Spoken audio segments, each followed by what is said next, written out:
Viewers, welcome to my channel. आज ਦੀ important video ਰਹੇਗੀ ਇਨਵਾਇਰਨਮੈਂਟ ਐਂਡ ਰੋਡ ਸੇਫਟੀ ਦੇ ਸਿਲੇਬਸ ਦੇ ਉੱਪਰ। ਸਮੈਸਟਰ 1 ਚਾਹੇ ਉਹ ਕਿਸੇ ਵੀ ਕੋਰਸ ਦੇ ਨਾਲ ਸੰਬੰਧਿਤ ਹਨ, ਉਹਨਾਂ ਦਾ ਸਿਲੇਬਸ ਸੇਮ ਹੀ ਹੈ। ਵੈਲਿਊ ਐਡਿਡ ਕੋਰਸ, ਠੀਕ ਹੈ ਜੀ, ਵੈਲਿਊ ਐਡਿਡ ਕੋਰਸ VAC ਜੋ ਕਿ ਕੰਪਲਸਰੀ ਹੈ ਸਾਰੇ ਹੀ ਅੰਡਰ ਗ੍ਰੈਜੂਏਟ ਪ੍ਰੋਗਰਾਮਸ ਦੇ ਲਈ। ਇਸ ਦਾ ਸਿਲੇਬਸ ਕੀ ਰਹੇਗਾ, ਇਸ ਦੀ ਤਿਆਰੀ ਕਿਵੇਂ ਕਰਨੀ ਹੈ, किस तरह चंगे नंबर लै सकते हो, पेपर किस तरीके नाल आएगा, इस संबंधी जो मैं जानकारी तुहानू देवांगी। इस तो पहला इसे ही चैनल ते एबिलिटी एनहांसमेंट कोर्स चाहे वो किसी भी जो कोर्स नाल संबंधित है, चाहे BA है, चाहे BBA है, BSc है, सेम ही सिलेबस है सबनों तुसी टैली कर सकते हो। ओदी पूरी जो प्लेलिस्ट ऑलरेडी अपलोड कर चुकी हाँ। सारी प्लेलिस्ट सीक्वेंस के वाइज सिस्टमेटिकली अपलोडेड है, तुसी वॉच कर सकते हो। बेस्ट प्रिपरेशन होएगी। सारी वीडियोज़ नूं ध्यान नाल सुनो, अंडरस्टैंड करो, लिख लो, प्रैक्टिस करो। I sure you will get very good marks. ठीक है जी। Grammar, English grammar use by Raymond Murphy upload कर रही हाँ। उम्मीद करती हाँ कि पेपर तक अपलोड कर दांगी सारी, तुसी वॉच कर सकते हो। BA सैकेंड ईयर फाइनल का पूरा सिलेबस अपलोड हो चुका है, देख सकते हो। यूनीवर्सिटी तो लेटेस्ट अपडेट जो भी आती है पूरी कोशिश रहती है टाइमली अपलोड करदा, वो भी तुसी देख सकते हो। तो अज असी डिस्कस करांगे EVS environment and road safety का जो सिलेबस है। Let's start. टोटल मार्क्स बेटा 50 रहनगे, सॉरी थ्योरी का 35 नंबर का आएगा पेपर, तो 15 नंबर की थोड़ी असैसमेंट जो थोड़े टीचर्स लगाएंगे। पेपर का समा रहेगा 1.5 घंटा, 1.5 आवर पेपर का समा रहेगा। 35 नंबर का थोनों पेपर आएगा। हुण पेपर दे विच क्वेश्चन किन्ने आने हैं ते किहड़े सैक्शन चों किहड़ा क्वेश्चन आने दे ज़्यादा चांसिस है, उहदे बारे गल करांगे। पेपर पैटर्न की है बच्चे, 3 सैक्शन होंगे A, B ते C। ठीक है जी। सैक्शन ए दे विच, सैक्शन ए पार्ट दे विचों 4 सवाल आएंगे, 1 2 3 4, जिहदे विचों तुसीं 2 करने होणगे, कोई भी 2 करने होणगे। ठीक है। इस तरीके सैक्शन B दे विचों भी तुहानूं 4 क्वेश्चन आएंगे, तो तुसीं कोई भी 2 करने होणगे। तो सैक्शन जो टोटल C सैक्शन है, ठीक है जी, वो होएगा तुहाडा 11 ऑब्जेक्टिव टाइप, मतलब शॉर्ट आंसर्स, 11 शॉर्ट आंसर जो कि पूरा ही सिलेबस कवर करनगे। तो मीनस 4 लॉन्ग है जो 6-6 नंबर के होंगे। 24 नंबर का ए पेपर हो गया थोड़ा बच्चे, तो 24 नंबर के लॉन्ग तो 11 नंबर के शॉर्ट, तो 35 नंबर का पेपर जो टोटल थोड़ा होएगा।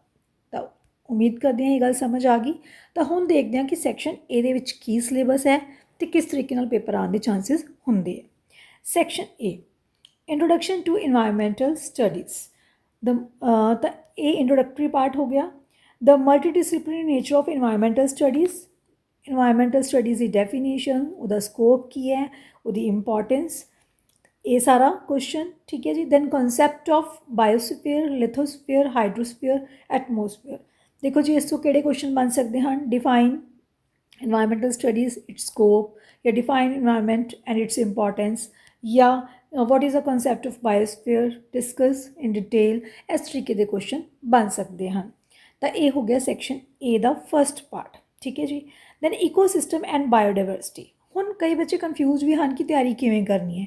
बच्चे ये जो तुसी SST पढ़ के आए हो, ठीक है जी, जोग्राफी दे विच बहुत चीज़ां पढ़ के आए हो 10th तक, कई बच्चे +2 तक भी पढ़े हैं। तो बिल्कुल बेसिक चीज़ हैं, वही सिलेबस है। ये नहीं है कि तुसी फर्स्ट ईयर हो गए हो कि बायो चेंज होगी, लिथोस्फीयर चेंज हो गया, हाइड्रोस्फीयर नहीं है, सब सेम ही है। तो इसलिए घबराना नहीं है। You have already done this syllabus, तो इनू सिर्फ तुसी रिवाइज ही करना है, तुसी किया होया है सारा सिलेबस, इसलिए घबराने की जरूरत नहीं है। सैकेंड पार्ट है ecosystem and biodiversity conservation. Conservation होंदा है किवें उहनूं संभालना है, असीं इकोसिस्टम नूं किवें संभालना है। तो ये की बनेगा मीनिंग ऑफ इकोसिस्टम, ये कंपोनेंट्स ते types of ecosystem. Then biodiversity the meaning ते the definition, then threats to biodiversity and its conservation, ਕਿਵੇਂ ਇਹਨੂੰ ਕੰਜ਼ਰਵ ਕਰ ਸਕਦੇ ਹਾਂ, ਕਿਵੇਂ ਇਹਨੂੰ ਬਚਾ ਕੇ ਰੱਖ ਸਕਦੇ ਹਾਂ। Then level of biological diversity, genetic species ਹੁੰਦੀਆਂ ਜਾਤੀਆਂ, ਐਂਡ ਈਕੋਸਿਸਟਮ ਡਾਇਵਰਸਿਟੀ। ਡਾਇਵਰਸਿਟੀ ਮਤਲਬ ਕਿਵੇਂ ਭਿੰਨਤਾਵਾਂ ਹਨ, ਕਿਵੇਂ ਭਿੰਨ ਜਾਤੀਆਂ ਹਨ, ਚਾਹੇ ਉਹ ਜਾਨਵਰਾਂ ਦੀਆਂ ਹਨ, ਚਾਹੇ ਉਹ ਪਲਾਂਟਸ ਦੀਆਂ ਹਨ। Biogeographic zones of India, ਅਲੱਗ-ਅਲੱਗ ਜ਼ੋਨਸ ਕਿਹੜੇ ਹਨ। Biodiversity pattern, global biodiversity hotspots, then endangered and endemic species of India. Very important I think ਇਹ ਜਿਹੜਾ ਕਿ ਬਹੁਤ ਲੇਟੈਸਟ ਟੌਪਿਕ ਹੈ। ਐਂਡੇਂਜਰਡ ਮਤਲਬ ਕਿਹੜੀਆਂ ਜਾਤੀਆਂ, ਚਾਹੇ ਉਹ ਪਲਾਂਟਸ ਦੀਆਂ ਹਨ, ਚਾਹੇ ਉਹ ਐਨੀਮਲਸ ਦੀਆਂ ਹਨ, ਖਤਰੇ ਵਿੱਚ ਹਨ। ਠੀਕ ਹੈ, ਅਤੇ ਕਿਹੜੀਆਂ ਜਾਤੀਆਂ ਖਤਮ ਹੋ ਚੁੱਕੀਆਂ ਹਨ, specially with reference to India. ਹੁਣ ਇਹ ਸੈਕਸ਼ਨ ਏ ਦਾ ਦੂਸਰਾ ਪਾਰਟ ਹੋ ਗਿਆ। ਹਾਂਜੀ, ਸੈਕਸ਼ਨ ਏ ਦੇ ਵਿੱਚ ਅਗਲਾ ਪਾਰਟ ਹੈ, ਸੇਮ ਹੀ ਪਾਰਟ ਹੈ sorry, ecosystem and biodiversity services, ecological, economic, social, ethical, aesthetic and informational value ਇਹਦੀ ਕੀ ਰਹੇਗੀ। ਹਾਂਜੀ, ਨੈਕਸਟ ਹੈ ਨੈਚੁਰਲ ਰਿਸੋਰਸਿਸ, ਕਿਹੜੇ ਹਨ, very important. Renewable and non renewable, ਮਤਲਬ ਜਿਹੜੇ ਅਸੀਂ ਦੁਬਾਰਾ ਬਣਾ ਸਕਦੇ ਹਾਂ ਅਤੇ ਜਿਹੜੇ ਅਸੀਂ ਦੁਬਾਰਾ ਨਹੀਂ ਬਣਾ ਸਕਦੇ। ਹੁਣ ਜਿਸ ਤਰ੍ਹਾਂ ਪੈਟਰੋਲ ਹੈ, ਯੂਜ਼ ਕਰ ਲਿਆ, ਖਤਮ ਹੋ ਗਿਆ, ਠੀਕ ਹੈ, ਅਸੀਂ ਉਹਨੂੰ ਰੀਨਿਊ ਨਹੀਂ ਕਰ ਸਕਦੇ, ਠੀਕ ਹੈ, ਨੋਨ ਰੀਨਿਊਏਬਲ ਹੈ। ਇਸੇ ਤਰੀਕੇ ਬਹੁਤ ਸਾਰੀ ਐਗਜ਼ਾਮਪਲ ਹੈ ਕਿ ਕਿਹੜੇ ਅਸੀਂ ਦੁਬਾਰਾ ਉਹਨੂੰ ਪ੍ਰੋਡਿਊਸ ਕਰ ਸਕਦੇ ਹਾਂ। ਦੈਨ ਲੈਂਡ ਰਿਸੋਰਸਿਸ ਕਿਹੜੇ ਹੈ, and land use change, land degradation, soil erosion ਮਤਲਬ ਮਿੱਟੀ ਦਾ ਖਤਮ ਹੋਣਾ, ਖਰਾਬ ਹੋਣੀ, ਠੀਕ ਹੈ। ਦੈਨ ਨੈਕਸਟ ਹੈ ਡੀਫੋਰੈਸਟੇਸ਼ਨ, ਡੀਫੋਰੈਸਟੇਸ਼ਨ ਮਤਲਬ ਦਰਖਤਾਂ ਨੂੰ ਜਿਹੜਾ ਅਸੀਂ ਕੱਟ ਰਹੇ ਹਾਂ, ਜੰਗਲ ਕੱਟ ਰਹੇ ਹਾਂ, ਉਹਦੇ ਕੀ ਕਾਰਨ ਹੈ, ਕੀ ਸਾਡੇ 'ਤੇ ਪ੍ਰਭਾਵ ਪਏਗਾ, ਇੰਪੈਕਟ ਡਿਊ ਟੂ ਮਾਈਨਿੰਗ ਅਤੇ ਡੈਮ ਬਿਲਡਿੰਗ ਕਰਕੇ, ਤਾਂ ਇਹਨਾਂ ਸਾਰੀਆਂ ਗੱਲਾਂ ਕਰਕੇ ਸਾਡੇ ਵਾਤਾਵਰਨ 'ਤੇ ਕੀ ਪ੍ਰਭਾਵ ਪੈ ਰਿਹਾ ਉਹਦੇ ਬਾਰੇ ਹੈ। ਦੈਨ ਵਾਟਰ ਨੂੰ ਅਸੀਂ ਉਹਦੀ use, over exploitation of surface and ground water, ਅਸੀਂ ਸਰਫੇਸ ਵਾਟਰ ਨੂੰ ਅਤੇ ਗਰਾਊਂਡ ਵਾਟਰ ਨੂੰ ਕਿਵੇਂ ਬਰਬਾਦ ਕਰ ਰਹੇ ਹਾਂ, ਮਿਸਯੂਜ਼ ਕਿਵੇਂ ਕਰ ਰਹੇ ਹਾਂ, ਉਹਦੇ ਕਿਹੜੇ ਤਰੀਕੇ ਹੈ, ਕਿਵੇਂ ਬਰਬਾਦ ਕਰ ਰਹੇ ਹਾਂ ਅਤੇ ਕਿਵੇਂ ਅਸੀਂ ਬਚਾ ਸਕਦੇ ਹਾਂ, ਠੀਕ ਹੈ ਜੀ। ਦੈਨ ਐਨਰਜੀ ਰਿਸੋਰਸਿਸ ਕਿਹੜੇ ਹੈ, ਅਸੀਂ ਦੱਸ ਚੁੱਕੇ ਹਾਂ, renewable and non renewable energy resources ਹੈ। ਫਿਰ use of alternate energy resources, ਮਤਲਬ ਉਸ ਤੋਂ ਇਲਾਵਾ ਅਸੀਂ ਆਲਟਰਨੇਟ ਮਤਲਬ ਇੱਕ ਐਨਰਜੀ ਰਿਸੋਰਸ ਦੀ ਜਗ੍ਹਾ ਅਸੀਂ ਦੂਸਰਾ ਕਿਹੜਾ ਯੂਜ਼ ਕਰ ਸਕਦੇ ਹਾਂ। ਜਿਵੇਂ ਅਸੀਂ ਬਿਜਲੀ ਯੂਜ਼ ਕਰਦੇ ਹਾਂ, ਇਲੈਕਟ੍ਰੀਸਿਟੀ ਯੂਜ਼ ਕਰਦੇ ਹਾਂ। ਇਲੈਕਟ੍ਰੀਸਿਟੀ ਕਿਸ ਤਰ੍ਹਾਂ ਬਣ ਸਕਦੀ ਹੈ, ਇਲੈਕਟ੍ਰੀਸਿਟੀ ਸੋਲਰ ਤੋਂ ਵੀ, ਜੋ ਅਸੀਂ ਪੈਨਲ ਲੱਗਦਾ ਉਹਦੇ ਤੋਂ ਵੀ ਬਣ ਸਕਦੀ ਹੈ। ਤਾਂ ਇਹ ਕੀ ਹੈ, ਇਹ ਕਿਹੜਾ ਕੀ ਚੀਜ਼ ਹੋ ਗਈ ਬੱਚੇ, ਆਲਟਰਨੇਟ ਐਨਰਜੀ ਦਾ ਸੋਰਸ ਹੋ ਗਿਆ। ਦੈਨ ਇਨਵਾਇਰਮੈਂਟਲ ਪੋਲਿਊਸ਼ਨ ਦੀ ਹੁਣ ਟਾਈਪਸ ਕੀ ਹੈ, ਕੀ ਕਾਰਨ ਨੇ, ਅਤੇ ਕਿਹੜੇ ਉਹਦੇ ਪ੍ਰਭਾਵ ਅਤੇ ਕੰਟਰੋਲ। ਪ੍ਰਭਾਵ ਕਾਫੀ ਇਨਵਾਇਰਮੈਂਟਲ ਦਾ ਜਿਹੜਾ ਸੇਮ ਹੀ ਹੈ। Then air, water, soil, noise pollution, air pollution ਮਤਲਬ ਹਵਾ ਦਾ ਪੋਲਿਊਸ਼ਨ, ਪਾਣੀ ਦਾ ਪੋਲਿਊਸ਼ਨ, ਮਿੱਟੀ ਦਾ ਪੋਲਿਊਸ਼ਨ, ਅਤੇ ਨੋਇਸ ਧੁਨੀ ਪ੍ਰਦੂਸ਼ਣ। ਅਤੇ ਉਸ ਤੋਂ ਬਾਅਦ ਇਹਦੇ ਨਿਊਕਲੀਅਰ ਹਾਜ਼ਰਡਸ, ਕਿਹੜੇ ਖਤਰੇ ਹੈ, ਹਿਊਮਨ ਹੈਲਥ ਰਿਸਕ ਕਿਹੜੇ ਹੈ। ਫਿਰ solid waste management, solid waste ਮਤਲਬ ਅੱਜ ਕੱਲ੍ਹ ਬਹੁਤ ਟਾਈਪ ਦਾ ਵੇਸਟ ਹੈ ਨਾ ਜੀ, ਅੱਜ ਕੱਲ੍ਹ ਬਹੁਤ ਟਾਈਪ ਦਾ ਵੇਸਟ ਹੈ, ਜਿਵੇਂ ਕਿ ਘਰਾਂ ਦੇ ਵਿੱਚ, ਕਿਚਨ ਦੇ ਵਿੱਚ ਵੇਸਟ ਹੋ ਗਿਆ। ਫਿਰ ਉਸ ਤੋਂ ਬਾਅਦ ਅਸੀਂ ਕਹਿ ਸਕਦੇ ਹਾਂ ਜਿਹੜਾ ਅਸੀਂ ਇਲੈਕਟ੍ਰਿਕ ਚੀਜ਼ਾਂ ਯੂਜ਼ ਕਰਦੇ ਹਾਂ ਉਹ ਵੇਸਟ ਹੋ ਗਿਆ, ਪੇਪਰਸ ਯੂਜ਼ ਕਰਦੇ ਹਾਂ ਉਹ ਵੇਸਟ ਹੋ ਗਿਆ, different type of waste is there. ਤਾਂ ਉਹਨੂੰ ਕਿਵੇਂ ਮੈਨੇਜ ਕਰਨਾ ਹੈ, ਕਲੀਅਰ। ਤਾਂ ਨੈਕਸਟ ਸੋਰਸ ਸੈਗਰੀਗੇਸ਼ਨ, ਉਹਨੂੰ ਕਿੱਥੋਂ ਕਲੈਕਟ ਕਰਨਾ ਹੈ, ਕਿਵੇਂ ਉਹਨੂੰ ਸੈਗਰੀਗੇਟ ਮਤਲਬ ਵੱਖਰਾ ਕਿਵੇਂ ਕਰਨਾ ਹੈ। ਫਿਰ control measures of urban and industrial waste, ਜਿਹੜਾ ਅਰਬਨ ਏਰੀਆ ਦੇ ਵਿੱਚੋਂ ਵੇਸਟ ਆਉਂਦਾ ਹੈ ਅਤੇ ਇੰਡਸਟਰੀਅਲ ਵੇਸਟ ਹੈ, ਉਹਨੂੰ ਕਿਵੇਂ ਕੰਟਰੋਲ ਘੱਟ ਕਿਵੇਂ ਕਰਨਾ ਹੈ ਅਤੇ ਉਹਦੀ ਸੰਭਾਲ ਕਿਵੇਂ ਕਰਨੀ ਹੈ। ਇਹ ਹੋ ਗਿਆ ਸੈਕਸ਼ਨ ਏ। ਜੋ ਮੇਰਾ ਐਕਸਪੀਰੀਅੰਸ ਕਹਿੰਦਾ ਬੱਚੇ, ਸੈਕਸ਼ਨ ਦੇ ਵਿੱਚ 4 ਪਾਰਟ ਹਨ। Introduction to environmental studies, ecosystem and biodiversity, then natural resources, then environmental pollution, ਠੀਕ ਹੈ ਜੀ। ਪਹਿਲੇ ਸੈਕਸ਼ਨ ਏ 'ਚੋਂ 4 ਕੁਐਸਚਨ ਆਉਣੇ ਹਨ ਅਤੇ ਤੁਸੀਂ 2 ਕਰਨੇ ਹੋਣਗੇ। ਤਾਂ ਮਤਲਬ 4 ਕੁਐਸਚਨ ਹੀ ਬਣ ਰਹੇ ਹਨ ਇੱਕ ਸੈਕਸ਼ਨ 'ਚੋਂ, ਫਿਰ ਦੂਸਰਾ ਇਹਦੇ 'ਚੋਂ ਕੋਈ ਵੀ ਬਣ ਸਕਦਾ ਹੈ, ਤੀਸਰਾ ਇਹਦੇ 'ਚੋਂ ਬਣ ਸਕਦਾ ਹੈ, ਚੌਥਾ ਇਹਦੇ 'ਚੋਂ ਬਣ ਸਕਦਾ ਹੈ ਨਾ। ਤੁਸੀਂ ਕੋਈ ਵੀ 2 ਕਰਨੇ ਹੋਣਗੇ। ਨੈਕਸਟ ਸੈਕਸ਼ਨ ਬੀ, ਬਾਕੀ rest is up to the paper setter, but ਜੋ ਅਸੀਂ ਇੱਕ ਜੋ ਗੈਸ ਵਰਕ ਕਰਦੇ ਹਾਂ, ਜੋ ਪ੍ਰੀਵੀਅਸ ਈਅਰ ਦੇ ਪੇਪਰਸ ਨੂੰ ਦੇਖ ਕੇ ਉਹ ਅਸੀਂ ਇਸ ਤਰੀਕੇ ਨਾਲ ਜੱਜ ਕਰ ਸਕਦੇ ਹਾਂ। ਸੈਕਸ਼ਨ ਬੀ ਹਮੇਸ਼ਾ ਵੈਸੇ ਪੇਪਰ ਦੇ ਵਿੱਚ ਫੁੱਲ ਫਲੈਜ ਪੜ੍ਹ ਕੇ ਜਾਈਦਾ ਬੱਚੇ, ਇਹ ਬੇਸਿਕ ਚੀਜ਼ਾਂ ਇਨ ਫਿਊਚਰ ਕੋਈ ਵੀ ਕੰਪੀਟੀਟਿਵ ਐਗਜ਼ਾਮ ਦਿਓਗੇ, ਇਹ ਕੁਐਸਚਨਸ ਤੁਹਾਨੂੰ ਮਿਲਣਗੇ ਹੀ ਮਿਲਣਗੇ, ਚਾਹੇ ਕਿਸੇ ਵੀ ਲੈਵਲ ਦਾ, ਚਾਹੇ PPSC ਦਾ ਐਗਜ਼ਾਮ ਦੇ ਦਿਓ, ਚਾਹੇ ਇੱਕ ਟੀਚਰ ਬਣਨ ਲਈ ਐਗਜ਼ਾਮ ਦੇ ਦਿਓ, ਚਾਹੇ ਕੋਈ ਕਲਰਕ ਬਣਨ ਲਈ ਐਗਜ਼ਾਮ ਦੇ ਦਿਓ, ਬੈਂਕ ਦਾ ਐਗਜ਼ਾਮ ਦੇ ਦਿਓ, ਤੁਹਾਨੂੰ ਇਹ ਕੁਐਸਚਨਸ ਮਿਲਣਗੇ ਹੀ ਮਿਲਣਗੇ। ਇਸ ਲਈ ਡੂ ਇਟ, ਹੁਣੇ ਹੀ ਕਰੋ। ਸ਼ੁਰੂਆਤ ਕੀਤੀ ਆਪਣੀ ਨਵੀਂ ਜ਼ਿੰਦਗੀ ਦੀ, ਅਤੇ ਕੋਸ਼ਿਸ਼ ਕਰੋ ਕਿ ਪੂਰੇ ਸਿਲੇਬਸ ਨੂੰ ਥੋਰੋਲੀ ਪੜ੍ਹੋ। ਨਹੀਂ ਬੁੱਕਸ ਅਵੇਲੇਬਲ, ਕੋਈ ਪ੍ਰੋਬਲਮ ਨਹੀਂ, ਤੁਸੀਂ 9th 10th ਚਾਹੇ ਪੰਜਾਬ ਸਕੂਲ ਐਜੂਕੇਸ਼ਨ ਬੋਰਡ ਹੈ, ਚਾਹੇ CBSE ਹੈ, ਉਹਨਾਂ ਦੀਆਂ ਬੁੱਕਸ ਉਠਾਓ, ਤੁਹਾਨੂੰ ਸਾਰਾ ਮਟੀਰੀਅਲ ਐਜ਼ ਇਟ ਇਜ਼ ਉਹਨਾਂ ਬੁੱਕਸ ਦੇ ਵਿੱਚ ਮਿਲੇਗਾ। ਕਿਉਂਕਿ ਪੋਲਿਊਸ਼ਨ ਦੀਆਂ ਟਾਈਪਸ ਸੇਮ ਹੈ, ਉਹਦੀਆਂ ਪ੍ਰੋਬਲਮ ਸੇਮ ਹੈ, ਉਹਦਾ ਸੋਲਿਊਸ਼ਨ ਸੇਮ ਹੈ, ਹਰ ਚੀਜ਼ ਸੇਮ ਹੀ ਹੈ। ਕਲੀਅਰ। ਦੈਨ ਇਸ section B, environmental protection ਲਾਜ਼ in India. India ਦੇ ਵਿੱਚ ਇਨਵਾਇਰਮੈਂਟ ਨੂੰ ਪ੍ਰੋਟੈਕਟ ਕਰਨ ਦੇ ਲਈ ਕਿਹੜੇ ਕਿਹੜੇ ਕਾਨੂੰਨ ਬਣੇ ਹੋਏ ਹੈ। Environmental protection act for air ਨੂੰ ਬਚਾਉਣ ਦੇ ਲਈ, ਉਹਦੀ ਪ੍ਰੀਵੈਂਸ਼ਨ ਦੇ ਲਈ ਅਤੇ ਉਹਦੀ ਕੰਟਰੋਲ ਦੇ ਲਈ। Then water prevention and control of pollution. Then wildlife ਨੂੰ ਬਚਾਉਣ ਲਈ, ਜੰਗਲੀ ਜੀਵਾਂ ਨੂੰ ਬਚਾਉਣ ਦੇ ਲਈ। ਦੈਨ ਫੋਰੈਸਟ ਨੂੰ ਬਚਾਉਣ ਦੇ ਲਈ, ਫੋਰੈਸਟ ਨੂੰ ਕੰਜ਼ਰਵ ਕਰਨ ਦੇ ਲਈ। ਦੈਨ ਉਸ ਤੋਂ ਬਾਅਦ role of an individual in prevention of pollution. ਸਾਡਾ ਹਰੇਕ ਦਾ ਕੀ ਰੋਲ ਹੈ, ਹਰ ਇੱਕ ਵਿਅਕਤੀ ਦਾ ਕੀ ਰੋਲ ਹੋ ਸਕਦਾ ਹੈ ਪੋਲਿਊਸ਼ਨ ਨੂੰ ਬਚਾਉਣ ਦੇ ਲਈ। ਦੈਨ ਇਨਵਾਇਰਮੈਂਟਲ ਪੋਲਿਸੀਜ਼ ਕਿਹੜੀਆਂ, ਪ੍ਰੈਕਟਿਸਿਸ ਕਿਹੜੀਆਂ, ਕਲਾਈਮੇਟ ਚੇਂਜ ਕੀ ਹੈ, ਗਲੋਬਲ ਵਾਰਮਿੰਗ ਕੀ ਹੈ, ਓਜ਼ੋਨ ਲੇਅਰ ਕੀ ਹੈ, ਅਤੇ acid rain, very important acid rain. ਫਿਰ ਇੰਪੈਕਟ ਕੀ ਹੈ।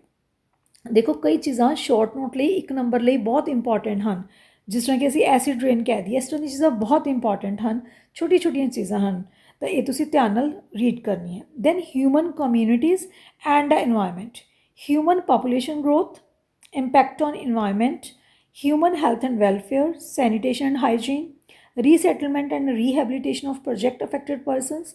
ਫਿਰ ਡਿਜ਼ਾਸਟਰ ਮੈਨੇਜਮੈਂਟ ਕਿਵੇਂ ਸੰਭਾਲਣੀ ਹੈ ਅਸੀਂ। ਡਿਜ਼ਾਸਟਰ ਹੁੰਦੇ ਹੈ ਕੋਈ ਨੈਚੁਰਲ ਡਿਜ਼ਾਸਟਰ ਵੀ ਆ ਸਕਦੇ ਹੈ, ਜਿਵੇਂ ਕੋਈ ਫਲੱਡ ਆ ਗਿਆ, ਕੋਈ ਭੂਚਾਲ ਅਰਥਕੁਐਕ ਆ ਗਿਆ, ਸਾਈਕਲੋਨਸ ਆ ਗਏ, ਲੈਂਡਸਲਾਈਡਸ ਹੋ ਗਈ, ਕਿ ਸਾਡੇ ਦੇਸ਼ ਦੀ ਕੀ ਤਿਆਰੀ ਹੈ ਇਹਨਾਂ ਦੇ ਸਾਹਮਣੇ। ਜੇ ਕੋਈ ਇਸ ਤਰ੍ਹਾਂ ਦੀ ਪ੍ਰੋਬਲਮ ਆਉਂਦੀ ਹੈ ਤਾਂ ਗਵਰਨਮੈਂਟ ਨੇ ਕੀ ਪਾਲਿਸੀਜ਼ ਬਣਾਈਆਂ, ਕੀ ਅਰੇਂਜਮੈਂਟਸ ਕੀਤੇ ਹੋਏ ਹੈ। ਇਨਵਾਇਰਮੈਂਟ ਮੂਵਮੈਂਟਸ ਲਾਈਕ ਜਿਹੜੀਆਂ ਚਿਪਕੋ ਮੂਵਮੈਂਟ ਹੋਈ ਹੈ, ਚਿਪਕੋ ਮੂਵਮੈਂਟ ਬਹੁਤ ਇੰਪੋਰਟੈਂਟ ਹੈ, ਜਿਹਦੇ ਵਿੱਚ ਲੇਡੀਜ਼ ਇੱਕ ਟਰੀਜ਼ ਦੇ ਅੱਗੇ ਚਿਪਕ ਜਾਂਦੀਆਂ ਅਤੇ ਉਹਨਾਂ ਦਰਖਤਾਂ ਨੂੰ ਕੱਟਣ ਨਹੀਂ ਦਿੰਦੀਆਂ। Silent Valley, then Bishnois of Rajasthan, environmental ethics. ਇਹ ਸਾਰਾ ਟੌਪਿਕ ਤੁਹਾਨੂੰ 8 9 10 ਦੇ ਬੁੱਕਸ ਤੋਂ ਬੜੇ ਆਰਾਮ ਨਾਲ ਮਿਲ ਜਾਏਗਾ, ਜੇ ਤੁਹਾਡੇ ਕੋਲ ਬੁੱਕ ਅਵੇਲੇਬਲ ਨਹੀਂ ਵੀ ਹੈ ਤਾਂ। Role of Indian and other religions and cultures in environmental conservation, ਕਿਵੇਂ ਉਹਨੂੰ ਬਚਾ ਸਕਦੇ ਹੋ, ਕੰਜ਼ਰਵ ਕਰ ਸਕਦੇ ਹੋ। Then environmental communication and public awareness, ਲੋਕਾਂ ਨੂੰ ਕਿਵੇਂ ਅਵੇਅਰ ਕਰਨਾ ਹੈ। ਦੈਨ ਰੋਡ ਸੇਫਟੀ ਅਵੇਅਰਨੈਸ ਅਸੀਂ ਕਿਵੇਂ ਕਰ ਸਕਦੇ ਹਾਂ। ਰੋਡ ਸੇਫਟੀ ਮਤਲਬ, ਰੋਡ ਸੇਫਟੀ ਦਾ ਮਤਲਬ ਕੀ ਹੈ, ਉਹਦਾ ਇੰਪੋਰਟੈਂਸ ਕੀ ਹੈ, ਕਿਉਂ ਰੋਡ ਸੇਫਟੀ ਬਾਰੇ ਅਵੇਅਰ ਕਰਨਾ ਹੈ। ਦੈਨ ਟ੍ਰੈਫਿਕ ਸਾਇੰਸ ਕਿਹੜੇ ਕਿਹੜੇ ਨੇ, ਟ੍ਰੈਫਿਕ ਰੂਲ ਕਿਹੜੇ ਕਿਹੜੇ ਨੇ, ਟ੍ਰੈਫਿਕ ਅਫੈਂਸ ਕਿਹੜੇ ਕਿਹੜੀਆਂ ਅਸੀਂ ਗਲਤੀਆਂ ਕਰ ਸਕਦੇ ਹਾਂ, ਇਹ ਤਾਂ ਬਹੁਤ ਇੰਪੋਰਟੈਂਟ ਹੈ, ਰੋਜ਼ ਹੀ ਕਰਦੇ ਹੋ ਤੁਸੀਂ ਗਲਤੀਆਂ। ਫਿਰ ਉਹਦੀਆਂ ਪਨਿਸ਼ਮੈਂਟ ਪੈਨਲਟੀਜ਼ ਕੀ ਮਿਲਣਗੀਆਂ। ਹਾਊ ਟੂ ਓਬਟੇਨ ਲਾਇਸੈਂਸ ਕਿਵੇਂ ਲੈਣਾ ਹੈ। Role of first aid in road safety, ਠੀਕ ਹੈ ਜੀ। ਦੈਨ ਸਟਬਲ ਬਰਨਿੰਗ ਮੀਨਸ ਜੋ ਅੱਜ ਕੱਲ੍ਹ ਅਸੀਂ ਸਫਰ ਕਰ ਰਹੇ ਹਾਂ, ਖੇਤਾਂ ਨੂੰ ਅੱਗ ਲਗਾ ਦੇਣਾ ਜੋ ਬਚ ਜਾਂਦੇ ਪਿੱਛੇ। ਮੀਨਿੰਗ ਆਫ ਸਟਬਲ ਬਰਨਿੰਗ ਕੀ ਹੁੰਦਾ ਹੈ, ਉਹਦਾ ਹੈਲਥ 'ਤੇ ਕੀ ਇੰਪੈਕਟ ਹੈ ਅਤੇ ਇਨਵਾਇਰਮੈਂਟ 'ਤੇ ਕੀ ਇੰਪੈਕਟ ਹੈ। ਦੈਨ ਮੈਨੇਜ ਕਿਵੇਂ ਕਰਨਾ ਹੈ, ਫਿਰ ਹੋਰ ਕੀ ਆਲਟਰਨੇਟਿਵ ਹੈ, ਅਸੀਂ ਸਟਬਲ ਨੂੰ ਕਿਵੇਂ ਸੰਭਾਲਣਾ ਹੈ। ਦੈਨ ਇਨਵਾਇਰਮੈਂਟਲ ਲੈਜਿਸਲੇਸ਼ਨ, ਕੀ ਪਾਲਿਸੀਜ਼ ਬਣਾਈਆਂ for restriction of agriculture residue burning in Punjab. Particularly Punjab ਦੇ ਵਿੱਚ ਇਸ ਰੈਜ਼ੀਡਿਊ ਨੂੰ ਬਰਨ ਕਰਨ ਤੋਂ ਬਚਾਉਣ ਦੇ ਲਈ, ਜੋ ਪਿੱਛੇ ਬਚ ਜਾਂਦਾ ਖੇਤਾਂ ਦੇ ਵਿੱਚ, ਤਾਂ ਉਹਨੂੰ ਜਿਹੜਾ ਹੈਗਾ ਪਰਾਲੀ ਨੂੰ ਬਚਾਉਣ ਦੇ ਲਈ ਹੋਰ ਕੀ ਆਲਟਰਨੇਟ ਹੈ। ਮਤਲਬ ਖੇਤਾਂ ਨੂੰ ਅੱਗ ਨਾ ਲਾਈ ਜਾਵੇ, ਪਰਾਲੀ ਨੂੰ ਅੱਗ ਨਾ ਲਾਈ ਜਾਵੇ, ਤਾਂ ਹੋਰ ਕੀ ਆਲਟਰਨੇਟ ਹੈ। ਤਾਂ ਆਲਟਰਨੇਟ ਕੀ ਹੈ, ਇਲੈਕਟ੍ਰੀਸਿਟੀ ਬਣ ਸਕਦੀ ਹੈ। ਤੁਸੀਂ ਦੇਖ ਸਕਦੇ ਹੋ ਬਹੁਤ ਸਾਰੀਆਂ ਜੋ ਇੰਡਸਟਰੀਜ਼ ਖੜੀਆਂ ਹੋ ਗਈਆਂ ਜਿਹੜੀਆਂ ਕਿ ਇਲੈਕਟ੍ਰੀਸਿਟੀ ਬਣਾਉਂਦੀਆਂ ਫਰੋਮ ਦਾ ਪਰਾਲੀ ਸਟਬਲ ਤੋਂ, ਠੀਕ ਹੈ ਜੀ। ਤਾਂ ਇਹ ਸਾਰੇ ਕੁਐਸਚਨਸ ਹੈ ਜੋ ਤੁਹਾਨੂੰ ਆ ਸਕਦੇ ਆ। ਹੁਣ ਸੈਕਸ਼ਨ B ਦੇ ਵਿੱਚੋਂ ਵੀ ਦੇਖ ਲਓ, 4 ਪਾਰਟ ਬਣਦੇ ਪਏ ਹੈ ਬੜੇ ਆਰਾਮ ਨਾਲ, ਪਹਿਲਾ, ਦੂਜਾ, ਤੀਜਾ, ਠੀਕ ਹੈ ਜੀ, ਇਹ ਹੈ ਚੌਥਾ। ਤਾਂ ਇਹਦੇ ਵਿੱਚ 4 ਕੁਐਸਚਨ ਆਉਣੇ ਹੈ, ਤਾਂ ਬੜੇ ਆਰਾਮ ਨਾਲ ਆ ਸਕਦੇ ਆ, ਅਤੇ ਤੁਸੀਂ 2 ਕਵਰ ਕਰਨੇ ਹੋਣਗੇ, ਠੀਕ ਹੈ ਜੀ। ਇਹ 3rd ਵਨ, ਇਹ 4th ਵਨ, ਠੀਕ ਹੈ ਜੀ। ਤਾਂ 11 ਸ਼ੋਰਟ ਨੋਟਸ ਆਣੇ ਹੈ ਜੋ ਕਿ 1 ਨੰਬਰ ਦਾ ਹੀ ਹੋਏਗਾ। ਤਾਂ ਬਹੁਤ ਧਿਆਨ ਨਾਲ, ਸਿਰਫ 1.5 ਘੰਟੇ ਦਾ ਪੇਪਰ ਹੈ, ਸਿਰਫ 1.5 घंटे का पेपर है। 6 नंबर ਦੇ 6 ਨੰਬਰ ਦੇ ਤੁਹਾਨੂੰ 4 ਲੌਂਗ ਆਣੇ ਆ। ਸੈਕਸ਼ਨ ਏ ਦੇ ਵਿੱਚ ਜਿਹੜੇ ਹੈਗੇ 4 ਕੁਐਸਚਨ ਹੋਣਗੇ, 2 ਕਰਨੇ ਹੋਣਗੇ। ਸੈਕਸ਼ਨ ਬੀ 'ਚ 4 ਕੁਐਸਚਨ ਹੋਣਗੇ, 2 ਕਰਨੇ ਹੋਣਗੇ। ਠੀਕ ਹੈ ਜੀ। 4 ਲੌਂਗ ਤੁਸੀਂ 6 ਨੰਬਰ ਦੇ ਕਰਨੇ ਹੈ, 4 ਲੌਂਗ। ਠੀਕ ਹੈ ਜੀ। ਤਾਂ ਉਹ ਧਿਆਨ ਨਾਲ ਲੈਂਥ ਬਣਾਉਣੀ ਹੈ ਤਾਂ ਕਿ ਇਹ ਨਾ ਹੋਵੇ ਕਿ ਇੱਕ ਕੁਐਸਚਨ ਨੂੰ ਹੀ ਤੁਸੀਂ ਹਾਂ ਜੀ ਬਹੁਤ ਵੱਡਾ ਅਸੀਂ ਕਰ ਦਈਏ ਅਤੇ ਤੁਸੀਂ 1.5 ਘੰਟਾ ਉਸੇ 'ਤੇ ਲਗਾ ਦਿਓ। ਤਾਂ ਬਹੁਤ ਟਾਈਮ ਨੂੰ ਮੈਨੇਜ ਕਰਨਾ ਹੈ ਕਿ 6 ਮਾਰਕਸ ਵਾਲਾ ਕੁਐਸਚਨ ਤੁਸੀਂ ਕਿੰਨਾ ਕਰੋ ਕਿ ਤੁਹਾਡਾ ਜੋ ਹੈ 1.5 ਘੰਟੇ 'ਚ ਪੇਪਰ ਪੂਰਾ ਹੋ ਜੇ। 6 ਮਾਰਕਸ ਦੇ ਕੁਐਸਚਨ 'ਤੇ ਤੁਸੀਂ ਅਪਰੋਕਸੀਮੇਟ 2 ਪੇਜਿਸ ਲਿਖ ਦਿਓ, ਬਹੁਤ ਹੈ। ਠੀਕ ਹੈ। 2 ਪੇਜਿਸ ਦੇ ਵਿੱਚ ਵਧੀਆ ਤਰੀਕੇ ਨਾਲ ਕਵਰ ਕਰ ਦਿਓ, ਫਲੋ ਚਾਰਟ ਬਣਾ ਦਿਓ ਡਿਫਰੈਂਟ ਤਰੀਕੇ ਨਾਲ ਜੇ ਬਣਾ ਸਕਦੇ ਹੋ, ਜੇ ਐਕਸਪਲੇਨ ਨਹੀਂ ਕਰ ਸਕਦੇ ਤਾਂ ਚੰਗੀ ਤਰ੍ਹਾਂ। ਠੀਕ ਹੈ। ਫਲੋ ਚਾਰਟ ਬਣਾ ਸਕਦੇ ਹੋ ਪ੍ਰੋਪਰ, ਕਿਸੇ ਵੀ ਵੇ ਨਾਲ ਅੱਛੇ ਤਰੀਕੇ ਨਾਲ ਉਹਨੂੰ ਪ੍ਰੈਜੈਂਟ ਕਰ ਸਕਦੇ ਹੋ। ਕਲੀਅਰ। ਇਸ ਤਰੀਕੇ ਨਾਲ ਬਹੁਤ ਵਧੀਆ ਪ੍ਰੈਜੈਂਟੇਸ਼ਨ ਹੋ ਸਕਦੀ ਹੈ। ਫਾਈਨ। ਤਾਂ 6 ਮਾਰਕਸ ਦੇ ਤਾਂ ਤੁਸੀਂ 1.5 ਤੋਂ 2 ਪੇਜ ਰੱਖੋ ਲੈਂਥ। ਜੇ ਸਪੀਡ ਜ਼ਿਆਦਾ ਤੁਸੀਂ ਜ਼ਿਆਦਾ ਕਰ ਦਿਓ ਹੈ ਨਾ। 1 ਮਾਰਕ ਦਾ ਤੁਸੀਂ 3 to 4 ਲਾਈਨਸ ਵੱਧ ਤੋਂ ਵੱਧ ਤੁਸੀਂ ਲਿਖ ਸਕਦੇ ਹੋ। Rest is up to your speed. ਕਈ ਬੱਚੇ ਬਹੁਤ ਸਪੀਡਲੀ ਕਰ ਲੈਂਦੇ ਆ, ਬਹੁਤ ਅੱਛਾ ਕਵਰ ਕਰ ਲੈਂਦੇ ਆ। 1 ਮਾਰਕ ਦੇ ਆਂਸਰ ਨੂੰ ਤੁਸੀਂ ਟੂ ਦਾ ਪੁਆਇੰਟ ਦੇਣਾ ਹੈ। ਇੱਧਰ ਉੱਧਰ ਦੀ ਗੱਲ ਨਹੀਂ ਕਰਨੀ। ਟੂ ਦਾ ਪੁਆਇੰਟ, ਜੋ ਗੱਲ ਪੁੱਛੀ ਗਈ ਹੈ ਰੈਲੀਵੈਂਟ ਗੱਲ ਕਰਨੀ ਹੈ, ਬਿਲਕੁਲ ਵੀ ਇੱਧਰ ਉੱਧਰ ਦੀ ਗੱਲ ਨਹੀਂ ਕਰਨੀ। ਸਿੱਧਾ ਆਂਸਰ ਤੁਸੀਂ ਲਿਖਣਾ ਹੈ, but in the farm of proper sentence ਬਣਾਉਣਾ ਹੈ। ਠੀਕ ਹੈ ਜੀ। ਫਾਈਨ। ਕਲੀਅਰ। ਉਮੀਦ ਕਰਦੀ ਹਾਂ ਇਹ ਵੀਡੀਓ ਤੁਹਾਡੀ ਹੈਲਪ ਕਰੇਗੀ EVS ਦੇ ਪੇਪਰ ਦੀ ਤਿਆਰੀ ਲਈ। ਦ ਮੋਸਟ ਇੰਪੋਰਟੈਂਟ ਥਿੰਗ ਜੋ ਮੈਂ ਦੱਸਣਾ ਭੁੱਲ ਗਈ ਹਾਂ, that is this is not a qualifying paper. ਇਹਦੇ ਵਿੱਚ ਤੁਸੀਂ ਨੰਬਰ ਲੈਣੇ ਹੈ, ਮਾਰਕਸ ਲੈਣੇ ਹੈ ਅਤੇ ਐਡ ਹੋਣਗੇ ਤੁਹਾਡੇ DMC ਦੇ ਵਿੱਚ। ਠੀਕ ਹੈ ਜੀ। ਇਹ ਪੇਪਰ ਪਾਸ ਕਰਨਾ ਜ਼ਰੂਰੀ ਹੈ। ਸਿਰਫ ਇਹਦੇ ਵਿੱਚ ਇੱਦਾਂ ਨਹੀਂ ਹੈ ਕਿ ਕੁਆਲੀਫਾਈਡ ਨੋਟ ਕੁਆਲੀਫਾਈਡ ਲਿਖਿਆ ਆਏਗਾ, ਜਿਸ ਤਰ੍ਹਾਂ ਕਿ ਪਹਿਲਾਂ ਹੁੰਦਾ ਸੀ ਬੱਚਿਆਂ ਨੂੰ। ਜਿਹੜੇ NEP ਦੇ ਅੰਡਰ ਬੱਚੇ ਐਡਮਿਸ਼ਨ ਲਿੱਤੀ ਹੈ ਤਾਂ ਉਹਨਾਂ ਦੇ ਲਈ ਜੋ EVS ਦੇ ਮਾਰਕਸ ਹੈ ਉਹ ਐਡ ਹੋਣਗੇ DMC ਦੇ ਵਿੱਚ। So this is very important paper for you, all of you. ਤਾਂ ਬਹੁਤ ਸੌਖਾ ਪੇਪਰ ਹੈ ਜੋ ਤੁਸੀਂ ਆਲਰੇਡੀ 8, 9, 10 +1 +2 'ਚ ਪੜ੍ਹ ਕੇ ਆਏ ਹੋ। ਇਹਦੀ ਤਿਆਰੀ ਕਰੋ, ਅੱਛੇ ਤਰੀਕੇ ਨਾਲ ਕਰੋ, ਵਧੀਆ ਤਰੀਕੇ ਨਾਲ ਕਰੋ ਅਤੇ ਅੱਛੇ ਮਾਰਕਸ ਲਓ। 35 ਚੋਂ 35 ਮਾਰਕਸ ਆ ਸਕਦੇ ਹੈ ਜੇ ਤੁਸੀਂ ਅੱਛੇ ਤਰੀਕੇ ਨਾਲ ਅਸਾਈਨਮੈਂਟ ਸਬਮਿਟ ਕੀਤੀਆਂ, ਕਲਾਸਿਸ ਲਗਾਈਆਂ ਤਾਂ ਬੜੇ ਆਰਾਮ ਨਾਲ ਅਸੈਸਮੈਂਟ ਵੀ ਅੱਛੀ ਆ ਸਕਦੀ ਹੈ। ਤਾਂ ਮੀਨਸ ਬੜੇ ਆਰਾਮ ਨਾਲ ਤੁਸੀਂ ਇਹਦੇ 'ਚੋਂ ਮੋਰ ਦੈਨ 90% ਮਾਰਕਸ ਲੈ ਸਕਦੇ ਹੋ, ਮੋਰ ਦੈਨ 95% ਲੈ ਸਕਦੇ ਹੋ। ਤਾਂ ਬਹੁਤ ਅੱਛੇ ਤਰੀਕੇ ਨਾਲ ਤਿਆਰੀ ਕਰੋ। All the best. God bless you. If you have not subscribed a channel, please subscribe ਕਰੋ, ਬੈਲ ਆਈਕਨ ਪ੍ਰੈਸ ਕਰੋ ਤਾਂ ਕਿ ਅਗਲੀਆਂ ਵੀਡੀਓਜ਼ ਤੁਹਾਡੇ ਤੱਕ ਪਹੁੰਚ ਸਕਣ। Thank you. God bless you.